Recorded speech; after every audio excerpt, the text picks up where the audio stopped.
Hi, Taurus, and welcome to your July spiritual tarot advice. All decks I'm using are listed in the description box below.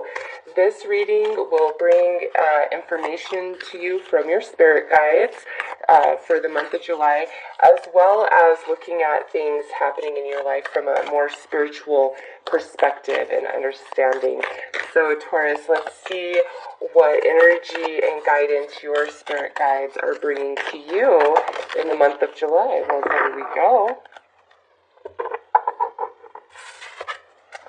Okay, so we have Dark Night of the Soul here. With this energy, this could be where we are just coming out of this period, or we are currently in this period, or we are just entering this period. Dark Night of the Soul is literally when the universe, your guides, the Great Spirit, however you want to view it, has heard the call of your inner being, of your spirit, saying, it is time. I'm ready to awaken. I'm ready to have a complete paradigm shift of my reality and my experience.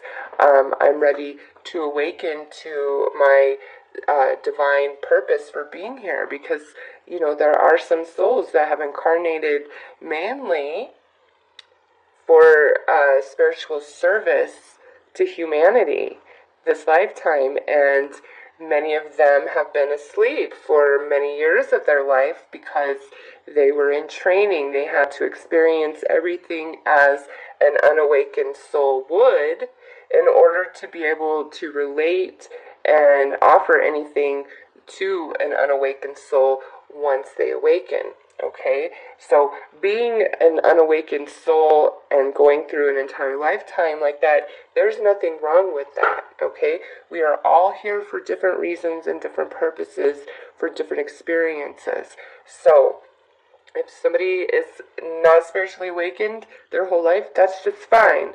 You know, leave them alone. Let them live their life. Let them live out their life journey. But some people are here for this, okay? And Taurus, this coming out in your reading, this is the energy that your spirit guides really want to talk to you about. So with Dark Night of the Soul, it's like things are being stripped away, belief systems, illusions coming down. Your entire reality can completely shift and change, and you know, there's things you want to hold on to that fall away. And you know, talk to anybody who has experienced Dark Night of the Soul. It's not a fun process, but it's necessary for a full spiritual awakening. And I could tell you personally, when I was starting to feel that calling from my soul, that alarm clock going off within, and I'm like, oh, you know, feeling spirit, I want to walk in your light and all of that, 100%. I had no idea what I was signing up for, and man, that was some rough stuff. But I will tell you this: I am so grateful for that. For, like, I literally lost everything except for my daughters. Like, everything you can imagine going wrong in somebody's life happened to me, and I'm like, how is this even happening? When now I'm like being such a much better person. I'm in gratitude. I'm striving to live my life in the light and be kind, be considerate, be like all these things, you know, that you're supposed to do. And like my life is now like falling apart in shambles. I'm like, what is going on? Well, what I ultimately was reaching for within to become was not a match to anything going on in my life. Doesn't mean I was a horrible person or anything, but the person I was dating, the lifestyle I was living, the job that I had, the friends that I had, the patterns of my behavior, just everything about me had to change so I could become what I am today. And who I was back then could never ever sit here and do tarot ever. Even though I've always been very intuitive and work with the tarot, yeah, there's just no way, because of where my consciousness was at and how little it was and how much it had to expand in order for me to really be able to offer anything to anybody. And so with Dark Night of the Soul, this can be really intense for some, and for others not so much. It really depends on what you need to shed, what belief systems really need to be let go of, what patterns of behavior need to shift. Like, it's just a whole culmination of things. And if you are experiencing this energy, it is for the benefit of you, because you are going somewhere pretty spectacular. Like, think of it like this. Let's just say, you were somebody who at one point in time was 125 pounds, okay? And over the course of years, you get up to 350 pounds, and now you're starting to have health issues, okay? And, your doctor's recommending to put you on different medications. It's telling you gotta diet, you gotta exercise, you gotta change this, you gotta stop smoking, you gotta stop drinking, like all of it. If you have that true desire within to be healthy, not skinny, not sexy, not any of that, but to be healthy, to honor your body, your vessel for your soul that moves you through this life experience, then you're going to do what it takes to get back down to 125 pounds, right? So you will have to change what you're eating. You will have to change your exercise habits, how active you are, the people you hang around, right? Because birds of a feather flock together. Like, you would literally have to revamp your entire lifestyle to get back to that 125 pounds, because your entire lifestyle and way of being obviously changed over time, and that's how those 350 pounds got on you, right? So you have to completely revamp your lifestyle, your behavior, your patterns, all of it, to get back to that 125 pounds where you felt healthy and fit and you were honoring and respecting your body, right? So imagine getting from 350 back down to 125 is going to be very challenging. It's going to be painful. It's going to be hard. It's going to be misery at first, right? As we're making all these changes. But if you stick with it and you move through it and you push through that pain and that challenge, eventually it's going to feel good when you're working out, right? You're going to want that endorphin high after the workout. You're going to crave it. It's going to be your energy release. And your choice in foods is just naturally going to change, because what your body needs is going to be so strong, and you're going to want healthier foods. Doesn't mean you're going to give up everything, right? But you're just going to start naturally adapting to a healthier lifestyle, to where it doesn't feel like a chore anymore. It feels like a personal choice, and you're happy about it. Okay, but it takes a lot of work to get there. And then once you're there, it's just who you are now. And that's pretty much what Dark Night of the Soul is, this could be your life entirely, or this could be just one area of your life where we're having this huge overhaul, and there's much that needs to change and be stripped away for the benefit and betterment of you. So let's take a look and see which area of your life this is the strongest. Alright, so we have the 7th house here. This is card 16, so that would be a 7, very synchronistic. So Taurus, with this is the area of your life. It's about long-term significant partners, romantic, business, and family. With the 7th house coming out, this Dark Night of the Soul is where you are getting very real with yourself, and the universe is projecting it so strongly. The people in your life that honor you and love you, and those who don't. And you're making the connection of your own self-esteem, self-worth, self-value, all of that to the way others are treating you, okay? And if everybody's like just very disrespectful, they use you, you don't feel valued, that has more to do with the subconscious beliefs you hold about yourself than it does about the people who are treating you that way, okay? Basically, your energy is saying, hey, treat me this way because of your subconscious programming. And the people who treat you that way tells you, Taurus, that's where they vibrate. That's their character. They are going to take advantage of that energy. And the people who do not treat you that way, who love you and honor you and respect you, that tells you where they truly vibrate, which is in a much higher place. And it's not about what they can get from you or take from you.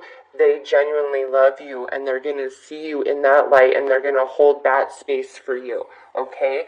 So for many of you, this is what this is about. You're having a come to Jesus about all the very important, significant relationships in your life. In July, it's very highlighted. In July is the 7th month, and we have 7 in the 7th house.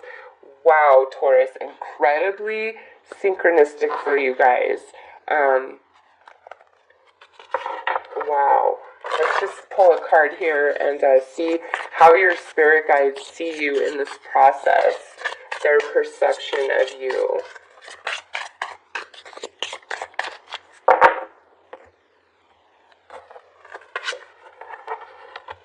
Desire.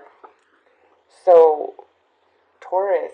Oh, and look at here. I love it. I love it because, look. 333 on June 30th. And we have 3 cards out, and we were just talking about 3 sevens, right? This being a 7, the 7th house, and July is the 7th month. And we have 333 on June 30th.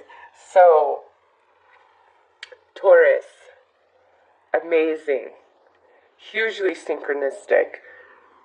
Any changes, any things about you that are being stripped away, illusions coming down, any of it, this is leading you towards something you really desire in regards to your relationships, okay? It's for the betterment. So anybody that's walking away from you, Taurus, that's the universe pulling them out of your life, because where you're headed, they are incapable of vibing there in that place with you, okay? That's friendships, that's family, that's business relationships, that's lovers, okay? Anything that's walking away from you, let it go, because it's happening for a reason. And anything that you feel incredibly encouraged to let go of, any relationship, July is the month to cut those ties, because we start eclipse season with the Cancer new moon in the middle of July, and it goes all the way through, mid-August. So eclipse season is to eclipse things out of our life so new things can eclipse in. And for Taurus, you are going to have a huge shift in this 7th house, all right? And ultimately, it's leading you to what you really desire. So you might think, oh, no, I desire this person, I want this person. Well, if this person is walking away or not coming back in, Taurus, that's the universe saying, hey, they are incapable of meeting your desire, of meeting what you need out of a relationship. They are incapable. It's not that you are not worthy. It's not that they don't have feelings for you. It's they are not capable of rising to the vibration that is required to give you what you desire. And so the universe is shifting and changing to lead you to that place. And some of you, this is more about your belief system when it comes to any like relationships in general, the belief system about yourself, your self-worth, your self-value, insecurities, traumas from the past, like all of it. So let's pull some tarot to get more information about this. But wow, what a lovely reading, and all those synchronicities, number synchronicities. To me, that's spirit all over you, saying, hear me roar, Taurus, hear me roar, because you're asking, and I'm trying to give, but you've got to let go of this, so that what you really want can come right up in. Okay, so we have the Fool, We have the Three of Swords. We have the Ace of Pentacles. We have the Tower. And we have the Queen of Wands. So, yep, I see it in your tarot as well. For this new beginning, some of you have got to face sadness and trauma and heartache from the past, okay? And deal with that. Some of you, this is like where in this month, like there's certain things falling away, walking away, or you're deciding that they need to go, because we have the Tower here. And, you know, this Queen of Wands in this position, here's the Sphinx. Things are complicated. You might not be in a full understanding of why everything is playing out the way that it is, but this here is a one of the most positive cards in this particular tarot deck. This is like a cosmic yes. This is things are going to work out.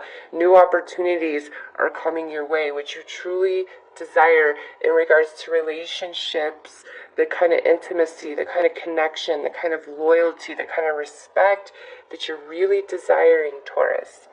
That is what all of these changes are happening for, okay? And some of you, you don't have to let these changes happen, okay?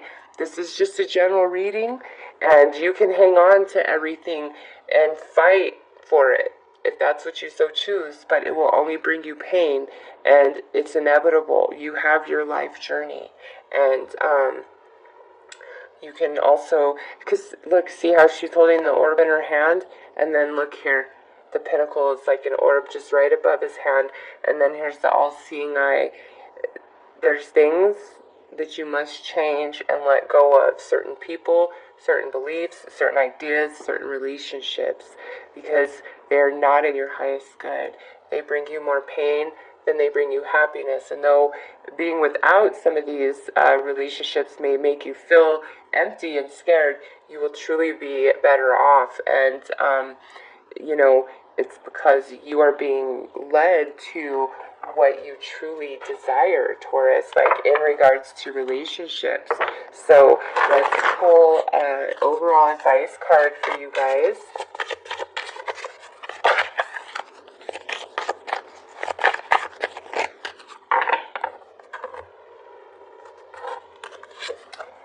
Alright, look at this. Reach out. I reach out my hand and my heart to connect to and unite all of humanity. Taurus, I just really feel like this is your spirit guides asking you to reach out to them. They're trying to reach out to you to help you through this process, and they're asking you to open your heart, open your 7th chakra to them, okay? And this is card 12, so that would be a 3. And we had 333 on June 30th, right? Yeah, Taurus, reach out to your spirit guides, reach out to the archangels. Believe in the non-physical. Believe that it is there to support you. Believe that your prayers are heard. Believe that your desires emanate all around you in your energy field, and the universe is trying to manifest, and that's why this energy must be changed. That's why we're in this energy of dark night of the soul, okay? So those are your messages, Taurus. I'm wishing you guys a very beautiful July. Take care.